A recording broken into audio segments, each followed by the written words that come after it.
Today is August 12 and it's 4 o'clock. So please call the roll. Chairperson Wani Garza, Here. Vice Chair Ted Masiacos, Present. Alderman John Lash, Present. Alderman Brandon Tolliver, Here. 4 present. Okay. First, approval the minutes for 24-0563 made on July 22nd, 2024. So moved. Motion by John Lesh. Second. Second, Alderman Tolliver. All in favor say aye. Aye. Okay, motion passed 4-0. No changes. Okay. Public comments? No, there is not. Okay. Can you please read the first item in the agenda? Item 24-0423, a resolution authorizing the renewal of an upgraded executive program membership, basic and leadership team service for IT research and advisory service for Gartner, Inc. for a 3-year term. Hi, good afternoon, Chairwoman Garza. Good Jeff afternoon. Anderson, Deputy CIO. This is a renewal of a Gartner contract we've had since 2018. We use them for, as it said, executive services for kind of a little bit of everything from, what's out there, like when we were looking for body cameras, what's out there? What can we do things with for body cameras? Who has those things, et cetera? So we use them for research, for contract review. It's access to analysts. So if we really want to dive deep, when we were looking in body cameras, we had several meetings with Gartner analysts that were from around the country to talk about what those were for. We most recently used them when we renewed our Microsoft Enterprise Agreement. They went over our enterprise agreement, compared it to what other cities had and what other cities were doing, and that one was actually, if you remember the enterprise agreement when it came through, that was about $100,000 less than we expected, and it was because they walked us through some things we could do to get better licensing prices from Microsoft. So that was $100,000 a year savings in that case. What we've done in this particular case, as staff continues to grow and move around in IT, is we've reorganized the contract here as well. So in addition to all the help that Gartner's provided us, this is a little less expensive this year because we've just got the 2 named licenses in here. The team can use it. The senior members of the team can all use it, but we've kind of reduced the services a little bit to be a little more flexible. It was a little top heavy before. Now we can have more of the team actually use it. Questions, comments? Yes, Jan? I guess I'm looking at a 140,000, 145,000 growing a year. Why can't we just hire one person to do that research for us that has the background? Well, and so my question to that would be background in what, right? So that ends up being, I would say purchasing software and doing research as to best practices.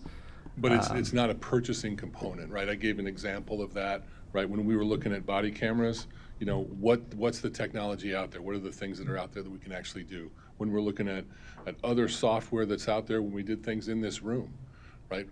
What's out here? What kind of technology should we be doing in this space in this room, right? It wasn't just a purchasing vehicle. It was more of a what are other cities our size and larger doing in these particular technology spaces?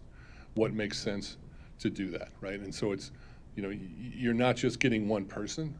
You're getting access to a team. So we can call up a Gartner person and say, hey, I would like to understand this topic. And they can go get 2 or 3 experts in that field and have meetings with us for an hour or 2, whatever we'd like to discuss with them, and come back and meet with them again, which is exactly what we did when we were negotiating the Microsoft contract. We had multiple meetings with them to understand what it is they were explaining to us. So that's what it's about. You have access to their worldwide staff of experts in whatever it is that technology is that you're dealing with at that point. And then did they recommend things like Zen City and ShotSpotter? Because those are a completely waste of taxpayer dollar, in my opinion. Well, I'll speak to the resolution that's here. I don't believe they recommended either. ShotSpotter in particular, I can say no, that wasn't something that came through IT in particular. That came through the public safety side. Zen City, I believe that was something that we found on our own. I don't believe that we went through Gartner with that. Thank you, Madam Chair. More questions? Yes? Madam Chair, thank you. Mr. Anderson, please, can you give us a little bit more insight into what it says here, technology initiatives identified? Could you just reiterate some of those? What specifically they're going to be helping you out with? I know you talked about how they've been helpful in the past. Can you tell us, okay, and they've been helpful, okay, so how are Sure. they going to be helpful in the future Sure. for our viewing audience? Sure. Going forward, we've got two large enterprise-wide, software purchases we're looking at in the next couple of years. One that's actually an RFP we're going through right now with going through interviews and demos with various different firms for CAD and RMS solutions for police and fire. Right, so that's that's their whole enterprise suite of software. So that's what happens when you call into 911, and there are dozens of players in that space.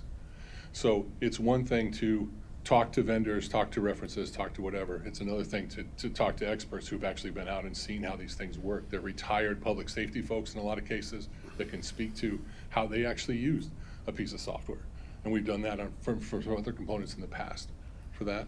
And this is what this company provides? Exactly. Okay. Exactly. So another one that's out there that we'll be looking at some point, I want to steal any thunder from Chris or whatever here, some point in 2025 or potentially 2026 is potentially a new financial ERP solution, right? Which again, that'll be citywide, right? So what's out there, what makes sense? Do we want to go get a big enormous package like this, or is it better off to get smaller components that have been pieced together? And what are cities like us doing to do that, or other organizations our size?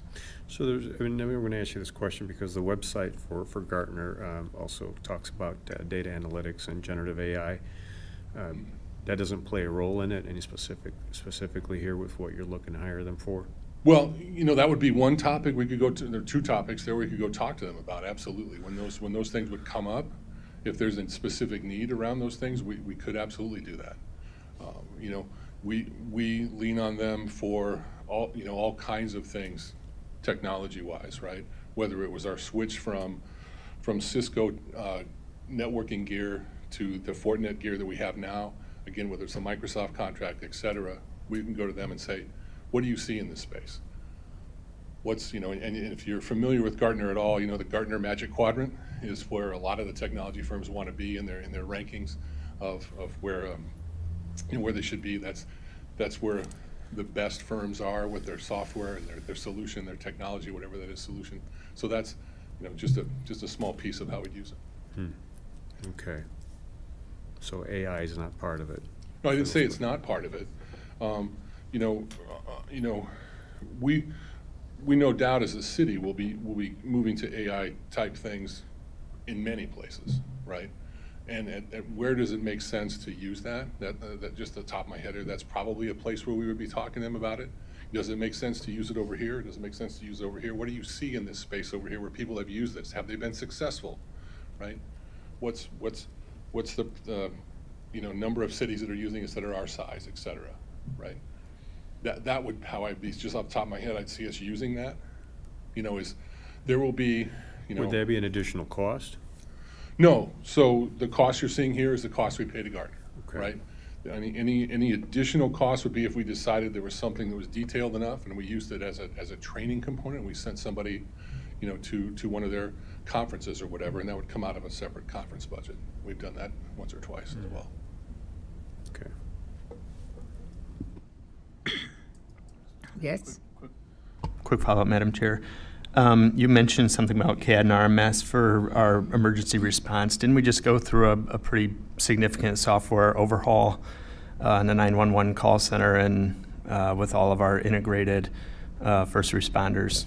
I feel like that's been ongoing for the last year and a half. So, if you've not been there, I'll challenge you again to get over there and see the whole breadth of what is there. There are many components to what is considered to be a 911 call center, right? There's the software that when the call first arrives tells you where that call's coming from, right? That's the 911 solution. That's a next-gen solution, right? There are maps showing us where our public safety folks are throughout the city. That's another solution. The folks that are working over there have six monitors in front of them for all the software they've got in front of them.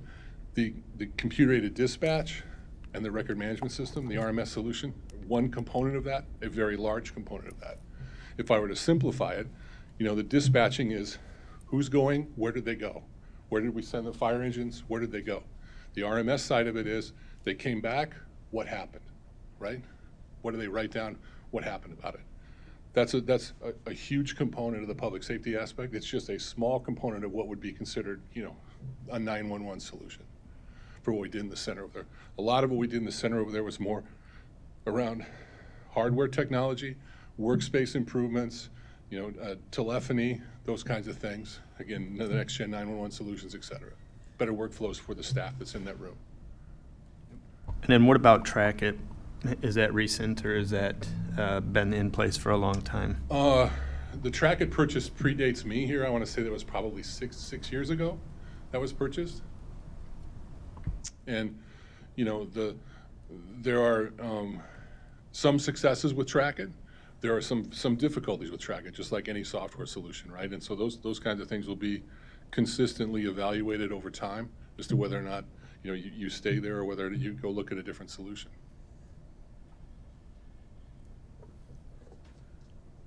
Thank you, Madam Chair. Okay. Motion to approve. Okay. Motion made by Alderman Tolliver, Second. second Alderman Masiacos. All in favor, say aye. Aye. Okay, Nay. motion passed That'd be a nay. 4-0. Excuse me? You abstaining? No, I'll be a no. Are you okay? Mm-hmm. All So right. 3-1. Okay, 3-1. All right, All right. Thank you very much. okay. Next item.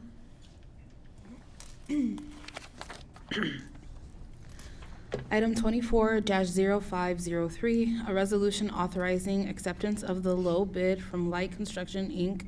to perform building renovations to the structure located at 745 Aurora Avenue for $662,700.00 with a 10% contingency of $66,270.00.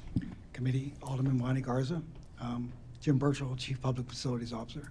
What we have is, this is an approved decision package that we had. Right now, we have no place to put our archives, our early Civil War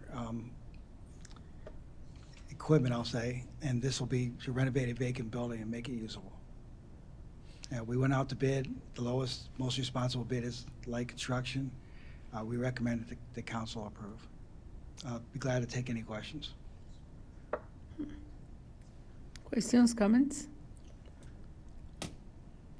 Madam Chair, just quick, what about using the, I don't know anything about this building, but didn't we just buy the bank building that we've put in use for some storage, I think on New York and Lake Street there?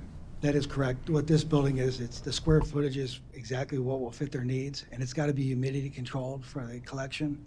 We would actually do that, put a separate system which would be humidity controlled.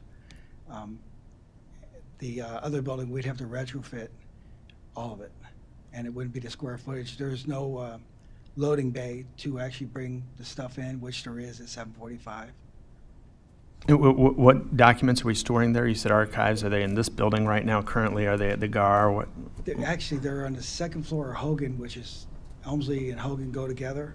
They're on the second floor in a non-humidity controlled environment. We have some at Public Arts. We've got some at GAR. This will allow the collection to be safe, secure, and won't go against a risk fund if it ever gets damaged, because I couldn't put a price tag on early Civil War artifacts. Sure. And what about just so we don't have the storage at GAR? We do not. And what about the Historic Museum? I don't know their facilities. I'm just asking. Definitely not. All we have there is a basement. In the basement, if you ever, we constantly go down and let them know they have to remove stuff. They're at max limit. The good thing about this building is they'll be able to use that building for storage as well, but our stuff will be in a safe, risk-free environment. Are there any other intended uses for this building when we purchased it? Just because I wasn't here when we bought it. How we came about this building was in forfeiture, and that's how the city got the building. No further questions, Madam Chair. Yes. Yes, thank you, Madam Chair. Mr. Burchell, thank you for your time. Just question here, just in terms of additional costs that might pop up. Were these drawings submitted to our building department for review? Actually, they will be, yes. They will be, all Yes. right. And So if there's, for some reason, additional requirements to this contract because of that review, is that going to bring you back, or is that why we have the contingency? That's why we have the contingency. This has been in the works for a year, and we have redefined the scope over and over to not come back. So I can pretty much guarantee we won't be coming back, because that's how good the scope is. Well, don't say that. I heard that before. When I first came in as an alderman, and I heard a couple times, previous administration, but I would say it'd be prudent to take these, moving forward, these plans, these types of plans to the building department before we approve cost on them. Make sure we're comparing apples to apples with the contractor's proposal moving forward. So that's all I have to say for right now. Thank you so much. Thank you. Okay, So moved. okay. You make the motion? Jan? Okay, motion by Jan Lash. Second Alderman Tolliver. All in favor say aye. Aye. Okay, motion passed 4-0. Thank you. Next item. Item 24-0583, a resolution authorizing the mayor to sign and execute the license for underground pipelines, cables, and conduits with Wisconsin Central Ltd., WCL, as part of the Keating Drive Water Main Improvement, R 24-250. Good afternoon, Kurt Muth with Engineering Division. So this is in relation to the Keating Drive Water Main Project, which was approved at a recent city council meeting. It's needed for the commercial development at the southeast section of town, and the water main extension project is being funded by the developer Pulte Group. In order to construct the water main, we need to go under the Wisconsin Central Limited Railroad, and to do that, we need to execute this license agreement. There is a one-time fee of $5,400 that will be reimbursed to the city. Happy to answer any questions. How much is the fee? $5,400. Okay. And- Questions? Thank you, Yeah. Madam Chair. And is that all we're approving? Is it to spend that $5,400, or is it the whole permitting? And to sign the license agreement. Li- in order- okay. Giving us permission to install the water main and have it underneath the railroad. Okay, and so this is just coming out of that section of road and going under the railroad and going to the new subdivision? It's actually much farther north in the development area. It's to help get capacity down to that area. So it's by our storage tank at Normantown and Keating Drive, but there's a railroad that runs parallel to the west of Normantown that we need to cross underneath to add capacity between two sections of water main. And it's a newer section of town, correct? Correct, So yeah. it's not going to have any lead in the areas beforehand? There are no services on this water main extension. In the existing, but I mean, on the side that we're coming from, let me just say. Yeah, this area is Okay, developed much later than 1975. thank you. No further questions. Okay. So moved. Motion made by John Lesh. Second Alderman Tolliver. All in favor say aye. Okay, motion passed 4-0. Next item. Item 24-0584, a resolution authorizing the Director of Purchasing to execute an agreement with Leopardo Construction, Inc. of Hoffman Estates, Illinois, in the amount of $3,923,750 with a 10% contingency for the construction of 3 new fire stations. Good afternoon, committee. Alderman Garza, Chair. My name is Matt Anslow. I'm the Chief of Operations for the Aurora Fire Department. I'm here today to ask for approval, authorizing the Director of Purchasing to execute an agreement with Leopardo Construction of Hoffman Estates for the amount of $3,923,750 with a 10% contingency. In 2023, the city began work with architectural companies to develop plans for the future 3 fire stations. As programming schematics are nearly complete, and construction manager is now needed to begin work on these sites. In March of 2023, the city advertised the work and received statements of qualifications from 9 firms. Staff reviews reviewed proposals and interviewed the top 3. After the interviews, the internal discussion, Leopardo Construction was selected to move forward. The selection process was not taken lightly by staff due to the time frame and the construction longevity needed in a fire station build. The average lifespan of a fire station is 50 to 75 years. Station 4, which is basically being rebuilt, was built in 1965 and has served the department. However, we began to outgrow the existing station. Station 9 was built in 94 and has long been located in a poor place for the city as the city has grown. This has become apparent. These stations will be rebuilt in strategically located places using station studies that have already been completed. If you have any questions, I'll be happy to answer them as best I can. Questions, comments? Yes? Yes, thank you, Madam Chair. I know I had a little discussion with Chief Birchall earlier this afternoon about the process that for the procurement process for this resolution. And I get a gut feeling it's going to pop up anyway, and COW if it moves forward as is. How does a company ranked 3rd be chosen to be the construction manager for this project? And that's my question. Yeah, I know well, you've answered a little bit in the background too. So. Sure. As Deputy Chief Anslow alluded to, we did go through an RFP proposal process. We received responses from several firms. I'll say probably 8. I didn't count them before I came, but probably 8 or so.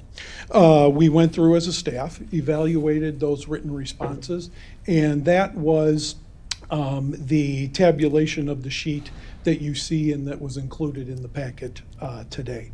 Subsequent to that process, we scheduled interviews with the top 3 scorers, and as sometimes happens during a selection process, Leopardo came in and actually, if you'll forgive the vernacular, kind of wowed the team in terms of the time, effort, and level of dedication that they had put into the proposal. They showed that they did their homework. Their answers to the questions that staff asked were very detailed. Their staff was very knowledgeable. They came across in the interview process much better, and the staff had a much higher comfort level with that particular firm than the other 2 respondents. One of the respondents had not done work with one of the architectural firms in the past. And as the committee is well aware, we have 2 separate architectural firms working on the 3 stations for us. One is doing station number 4, and the other one is doing stations 9 and 13. And one of the respondents had not worked with one of the architectural firms before. Additionally, the other firm that responded, quite frankly,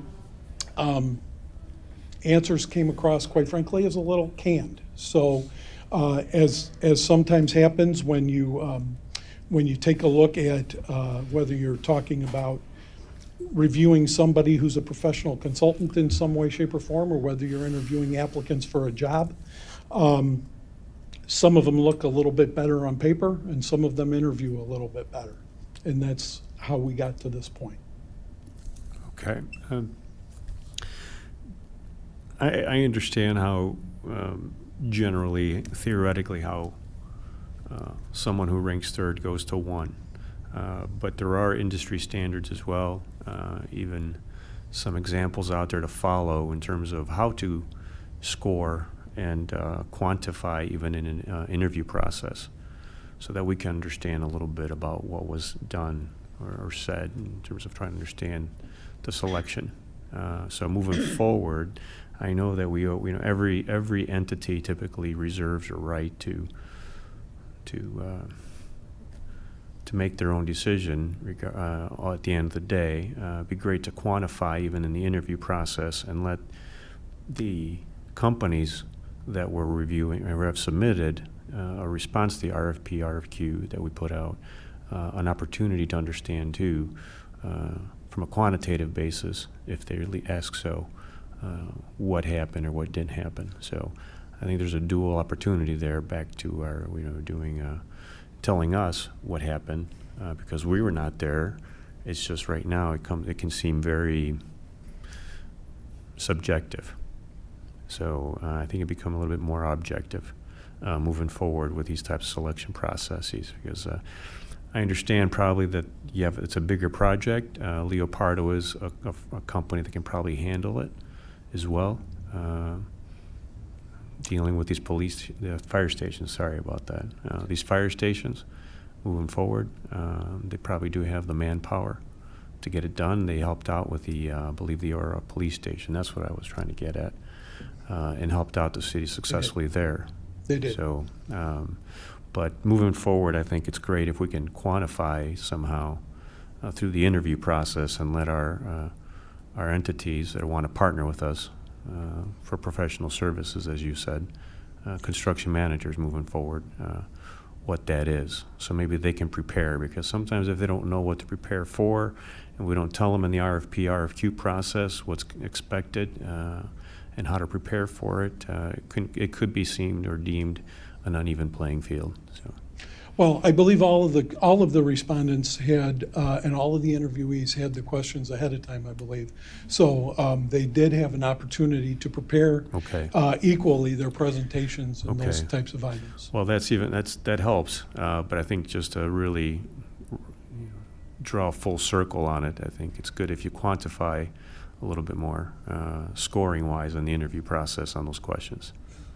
Understood, So that's Alderman. all. And yes, and quite frankly, Leopardo's, their ability to coordinate and to have those three projects running somewhat simultaneously was a factor as well. I mean, there were several factors that went into it, but overall, I believe that once the interview process was completed, they just came across as more prepared. It seemed that they had put the time in really to understand the project, what was going to be required, and how to go about it in the best manner that made the most sense to staff. Sure. All right, well, thank you. I appreciate your candor here, taking the time to answer my questions and to listen to me. Absolutely. Yeah, thank you. Yes? Thank you, Madam Chair. So what is I'm just looking at the organizational chart there, has Corrigan, Aurora, and FGMA architects on it.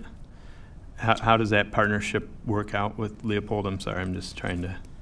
Well, FGM and Corrigan Clark are the two architectural firms.